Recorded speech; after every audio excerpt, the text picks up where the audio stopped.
The wind didn't just howl, it screamed. It tore through the cracks in the cabin walls like a predator, a physical thing with teeth of ice. Grace Jennings felt it in her bones, a deep, rattling cold that had nothing to do with the threadbare shawl she clutched around herself. She pulled her daughter, 3-month-old Emma, tighter to her chest, trying to shield the tiny, fragile body with her own. It was useless. The cold was inside the cabin now. It was a guest that wouldn't leave. An hour ago, this cabin had been a home. Now it was a tomb waiting to happen. Her mother-in-law's words echoed in the empty room, colder than the wind itself. No son of mine stays married to a barren woman who suddenly produces a child. They hadn't just spoken the words, they had acted on them. Harlan and Mildred Blackstone, the only family she had left in this godforsaken Wyoming territory, had packed their wagon. They took the food, they took the blankets, they took the firewood, every last log, leaving her with nothing but a dying fire and an accusation that felt like a brand on her soul. Her husband, Thomas, had been dead for 3 months. A mining accident, they'd said. He never even got to hold his daughter. And now his own parents were convinced Emma wasn't his.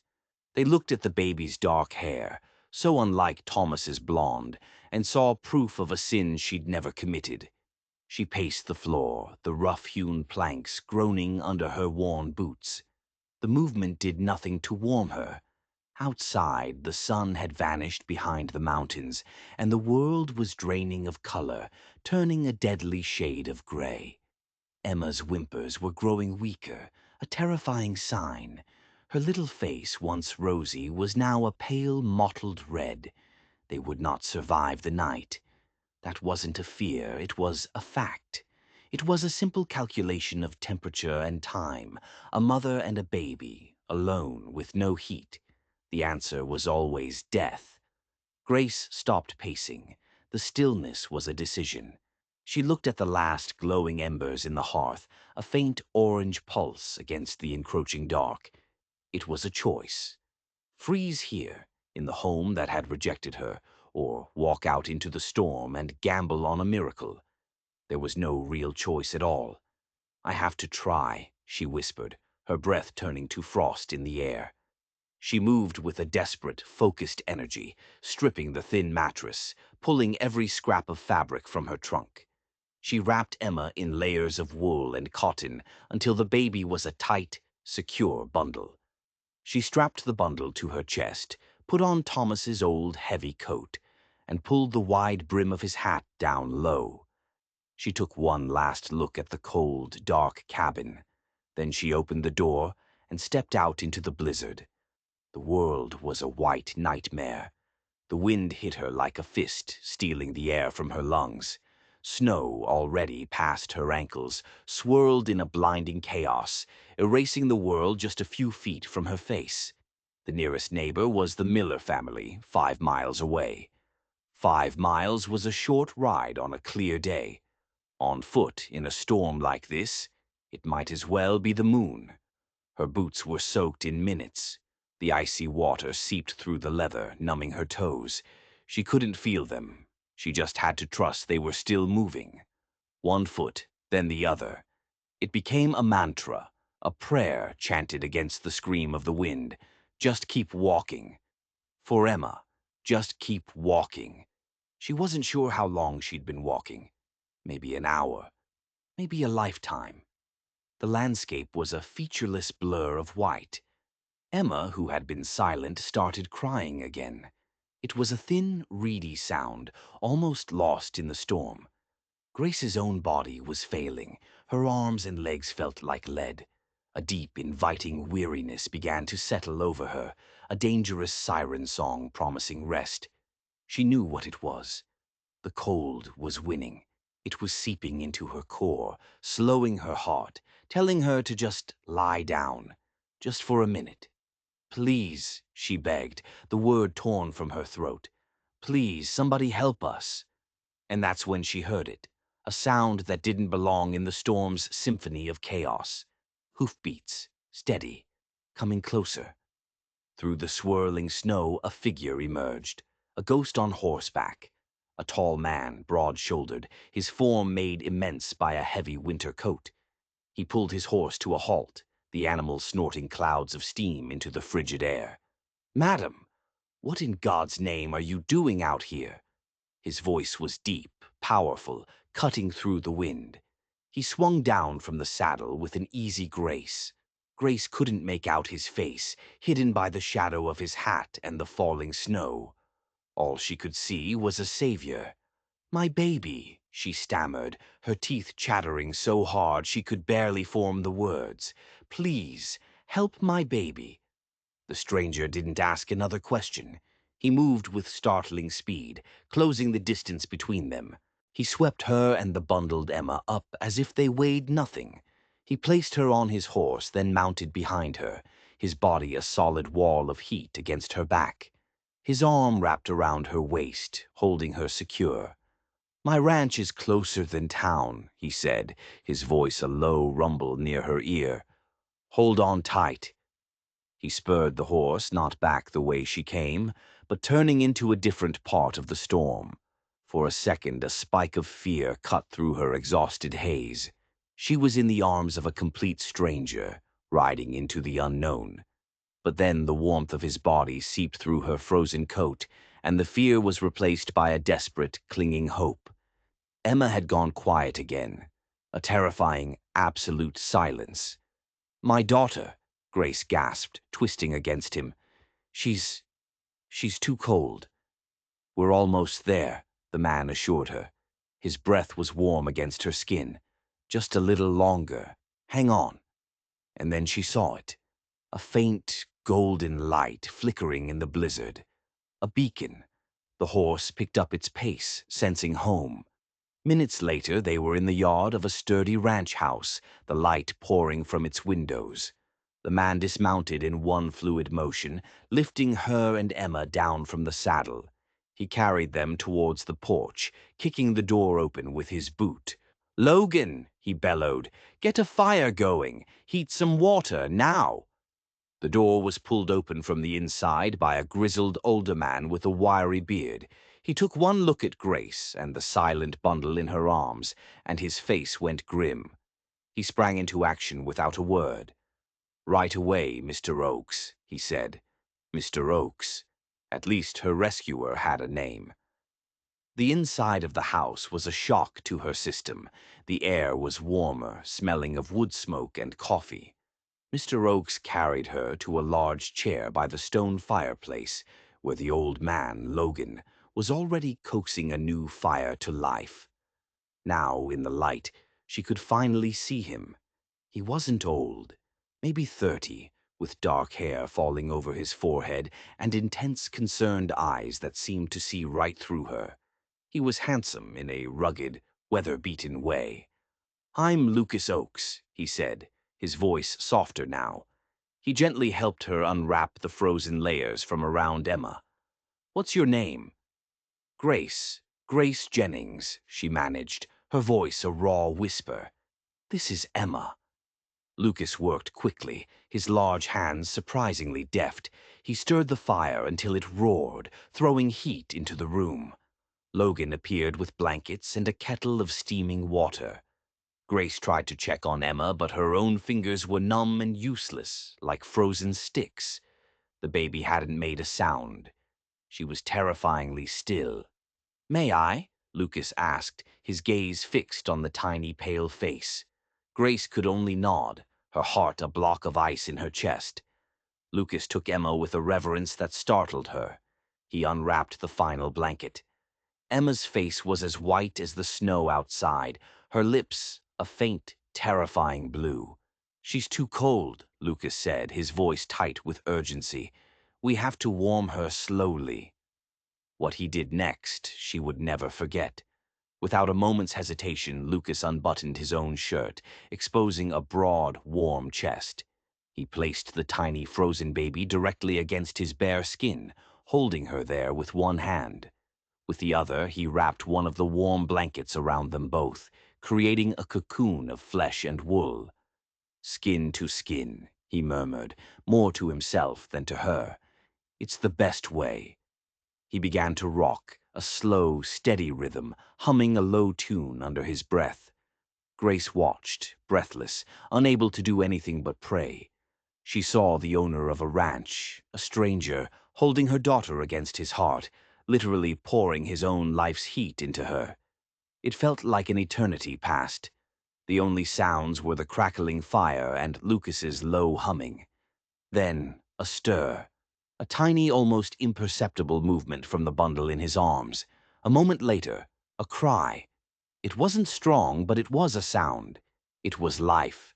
"There she is," Lucas said, a wave of relief washing over his face. "She's a fighter." Tears streamed down Grace's cheeks, melting the frost on her skin. Logan was suddenly beside her, pressing a steaming mug of tea into her hands. "Drink this, ma'am. You need it." Over the next hour, a miracle unfolded by the fire. Emma's cries grew stronger. The awful blue tinge left her lips, replaced by a healthy pink. Color returned to her cheeks. Grace, too, began to thaw. The violent shivering subsided, and the warmth from the tea and the fire seeped into her bones. She felt life returning to her own limbs.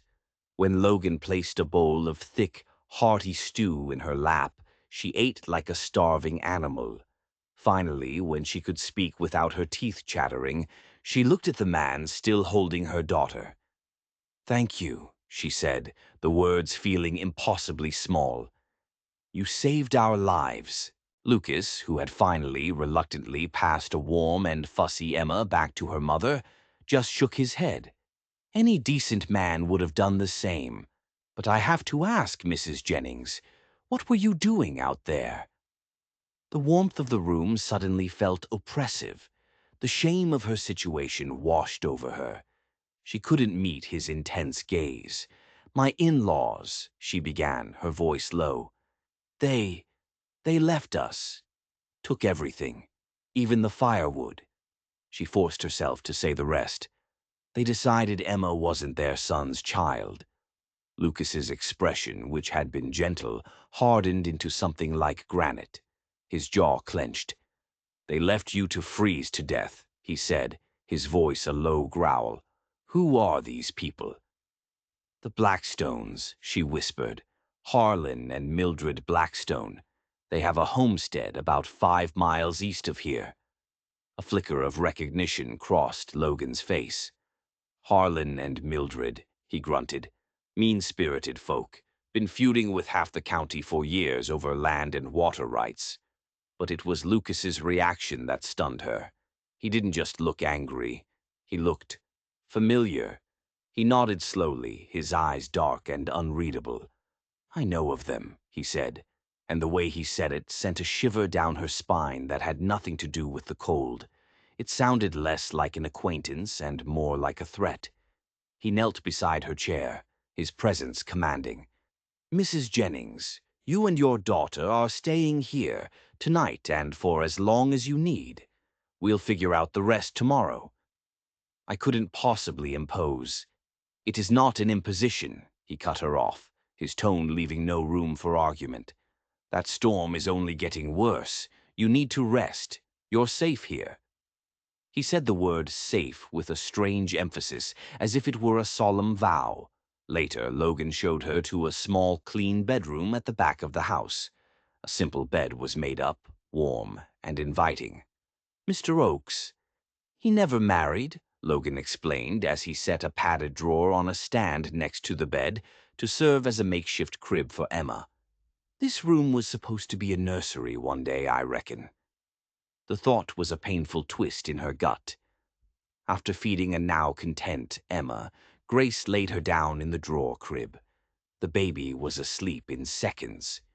Grace herself collapsed onto the bed, the weight of the day, of her entire life, pressing down on her.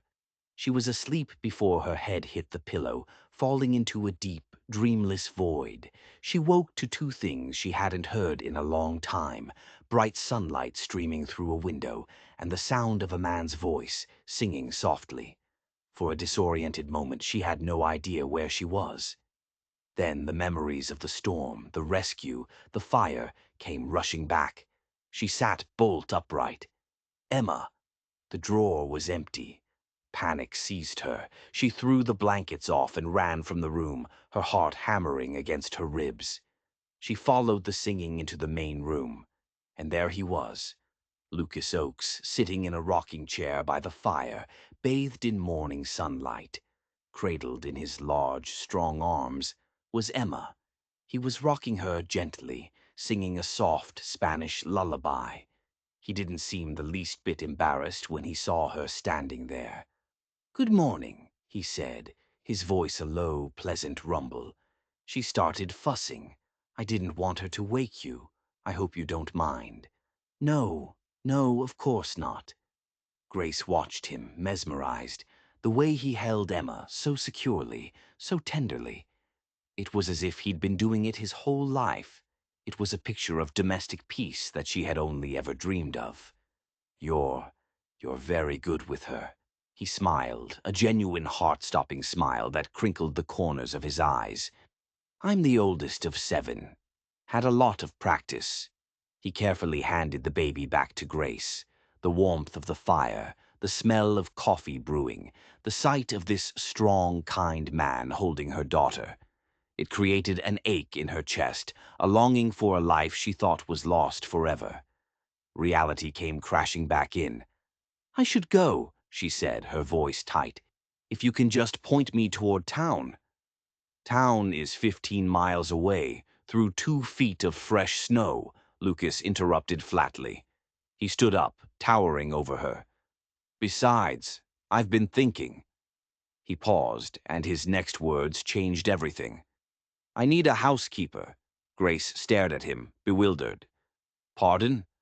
"Logan is getting on in years," Lucas continued, gesturing around the clean but Spartan room.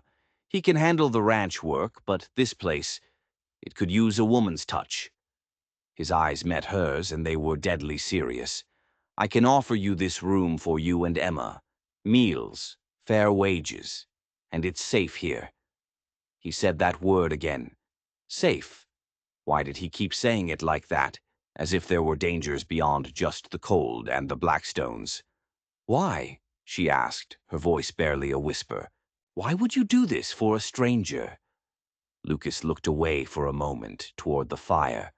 A flicker of something she couldn't read passed over his face.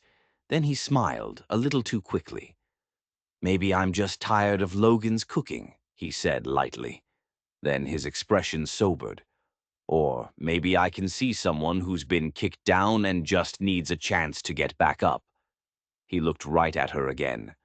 "There are no strings attached, Mrs. Jennings. You're free to leave whenever you want, but winter's just settling in.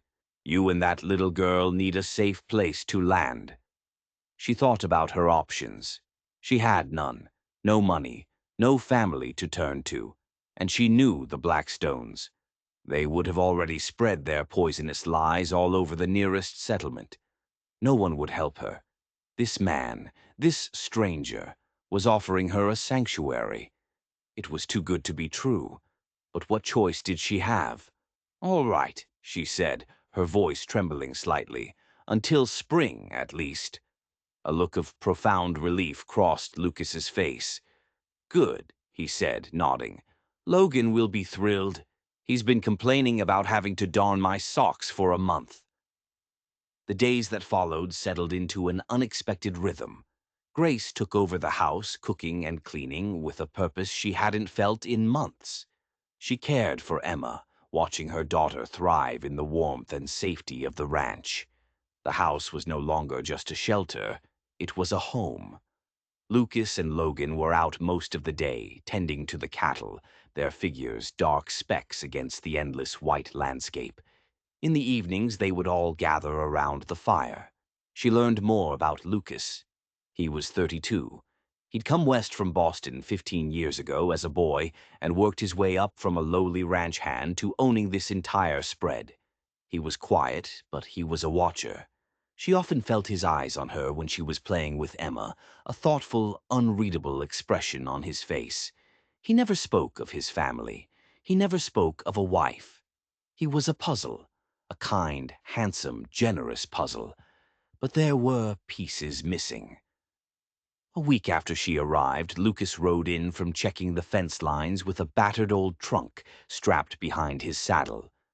"Found this at the Blackstone place," he announced, hauling it inside and setting it on the floor. "Figured it was yours."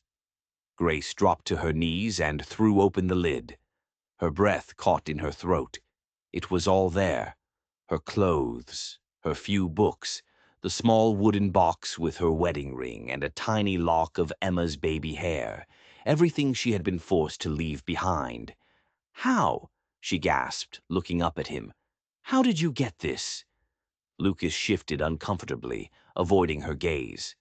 "Let's just say Harlan Blackstone and I came to an understanding." His knuckles were bruised. She hadn't noticed before. An understanding about how a man of God ought to treat a grieving widow and her child. She could imagine what kind of understanding had been reached.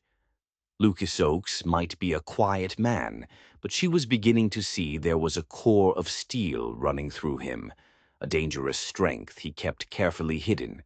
"Thank you," she said, her voice thick with emotion. He just nodded, that unreadable look back in his eyes. Christmas came, and with it, a strange sense of peace. Grace knitted simple scarves for Lucas and Logan from some old yarn she found. On Christmas Eve, Lucas surprised her. He produced a small, beautifully carved wooden horse. "I made this for Emma," he said, his voice gruff with uncharacteristic shyness. "Every ranch kid needs their first horse." He placed it in Emma's tiny hand, and the baby immediately tried to stuff it in her mouth, gurgling happily.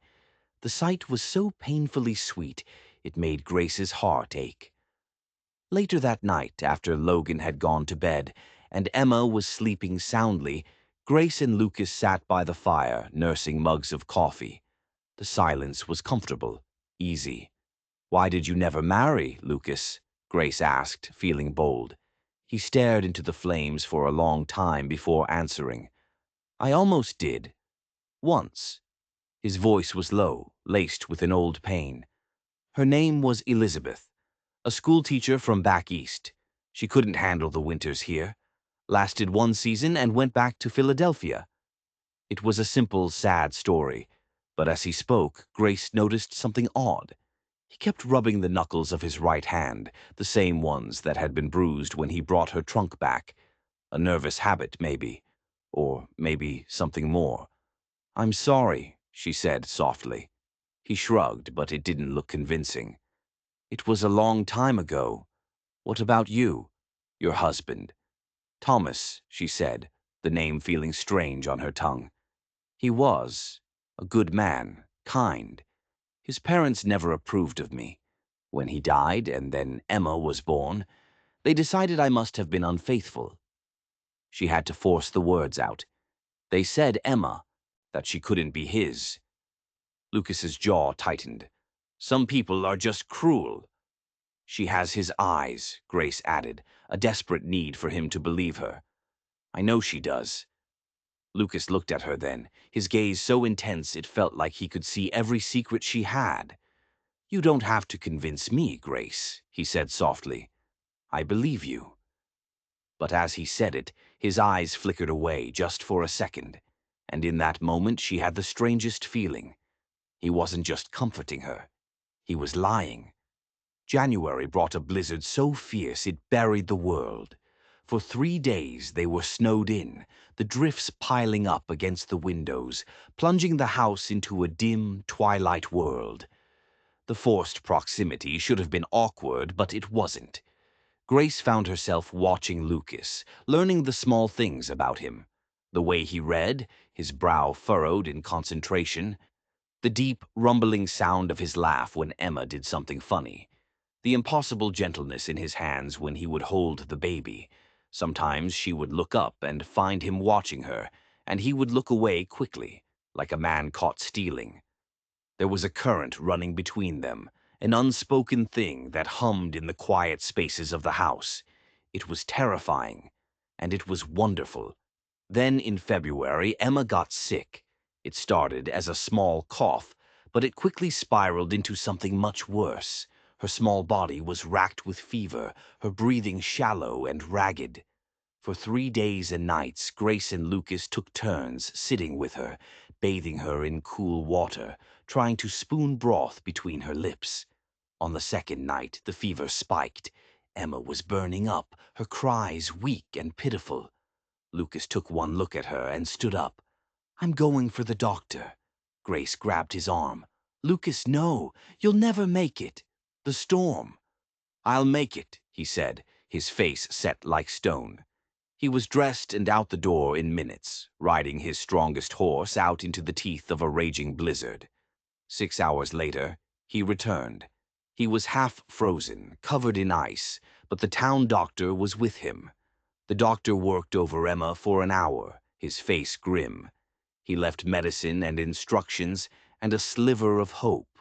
As they stood over the crib together, watching Emma's chest rise and fall in a steadier rhythm, Grace felt overwhelmed. "She's strong," Lucas said, his voice hoarse with exhaustion, "like her mother."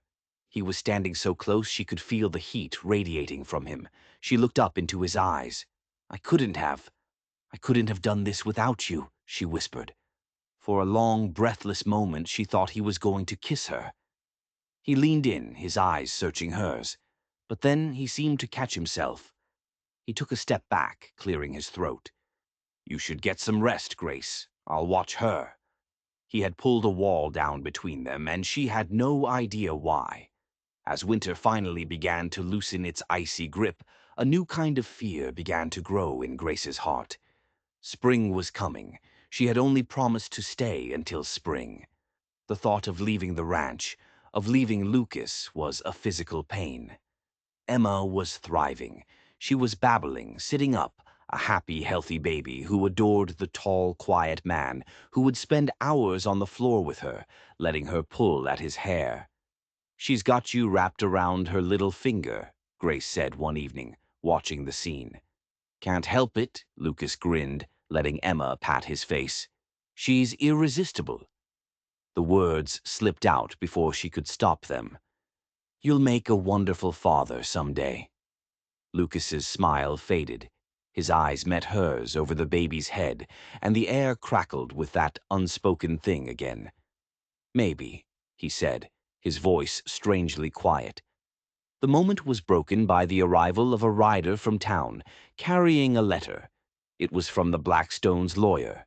Her hands trembled as she read it.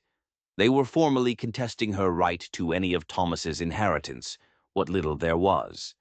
They were claiming Emma was not his legitimate heir, and they were prepared to say so in court. It was a final, cruel twist of the knife. "They just won't let us be," she whispered, crumpling the letter in her fist, tears of helpless rage stinging her eyes. Lucas took the letter from her. As he read it, his face became a dark thundercloud.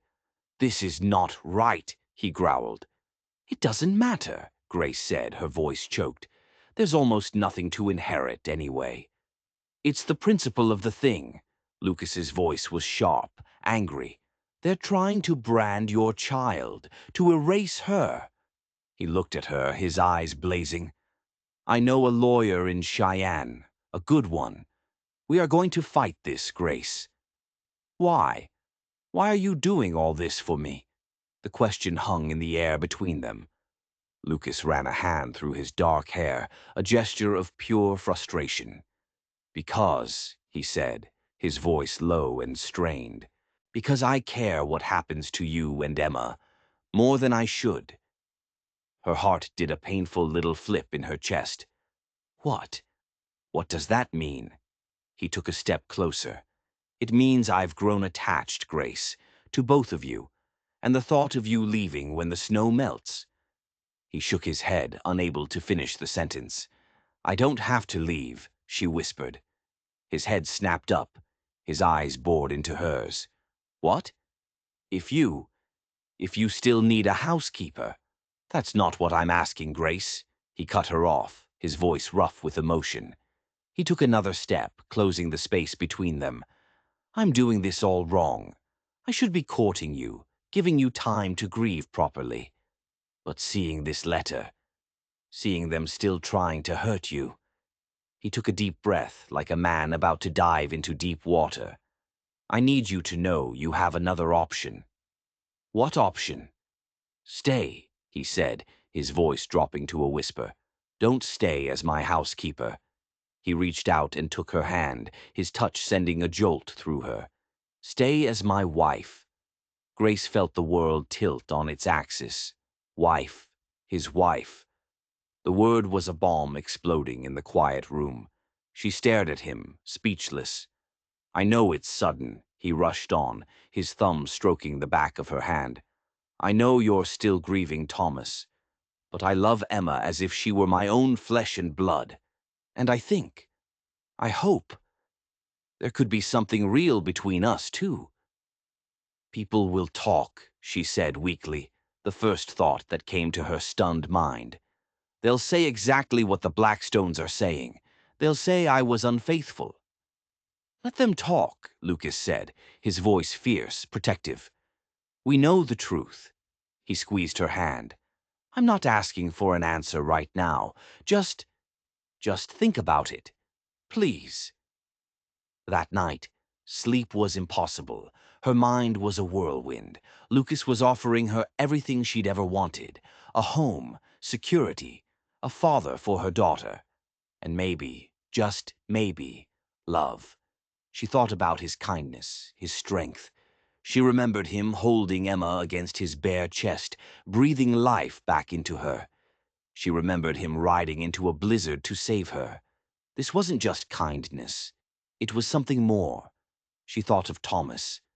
Their marriage had been comfortable, a safe harbor after her own father's death. He had been a good man, but there had never been this fire, this spark that ignited every time Lucas looked at her. Was it a betrayal of Thomas's memory to feel this way, or would he want her to be happy, to be safe? By the time the sun rose, painting the snow-covered plains in shades of pink and gold, she knew her answer. She found Lucas in the barn, brushing down his horse. He looked up as she entered, his face tense, guarded. He was expecting a rejection. I've been thinking about your proposal, she said, her voice steadier than she felt. He stopped brushing, waiting. And it wouldn't be fair to you, she said. She saw the hope drain from his eyes, his shoulders slump. Not yet, she added quickly. He looked back at her, confused. I have to be honest, Lucas. I'm not in love with you. I understand, he said, his voice flat. He turned back to his horse. No, you don't, she said, stepping forward and placing a hand on his arm, forcing him to face her. I'm not in love with you yet, but I think I could be, very easily. She took a shaky breath. If your offer still stands, and if you're willing to give me time, I would like to accept. The smile that broke across his face was like the sunrise. It transformed him. Time, he said, his voice thick with emotion. Grace, I'll give you all the time in the world. But she held up a hand. On one condition.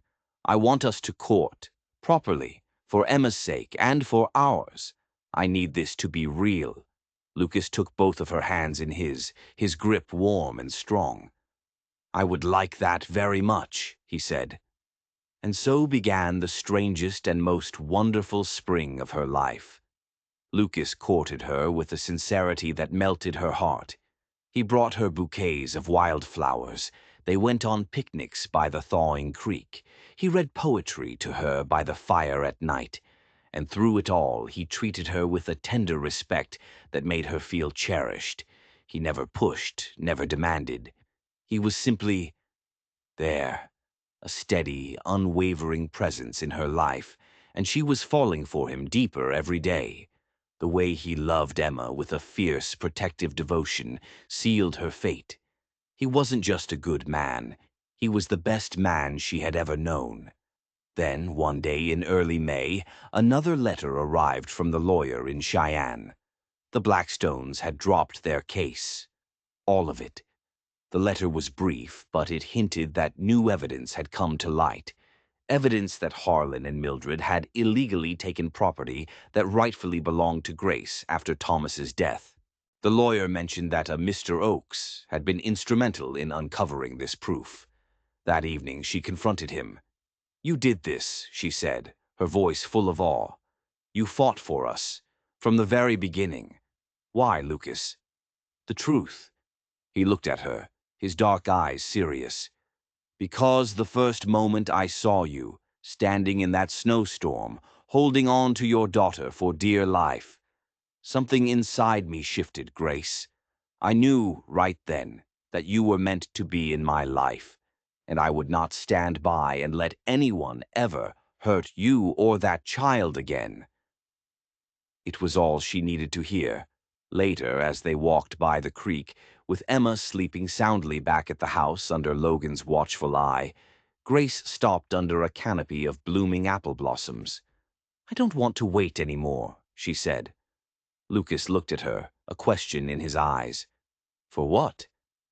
"To be your wife." She stepped closer, her heart pounding a frantic rhythm against her ribs. "I love you, Lucas Oakes. I think I have for months." For a moment, he just stared at her, as if he couldn't believe what he was hearing. "Are you sure?" he whispered. In answer, she rose on her toes and kissed him. It was a soft, tentative kiss at first, but then his arms wrapped around her, pulling her tight against him, and he kissed her back with a passion that stole her breath away. It was a kiss full of longing, of relief, of promises made and promises yet to come. When they finally broke apart, he rested his forehead against hers. "I've wanted to do that," he breathed, "since the night you yelled at me for tracking mud on your clean floor." She laughed, a sound of pure joy. "What?" "You were magnificent," he said, grinning. "Fierce. I knew I was a goner right then." They were married 2 weeks later. A simple ceremony at the ranch, with Logan as his best man and the preacher from town. Grace wore a simple blue dress, and in her hair she wore the apple blossoms from the tree where she had proposed. Emma, passed from guest to guest, was the star of the show. That night, in their bedroom, Lucas gave her a wedding gift. It was a small, delicate gold locket.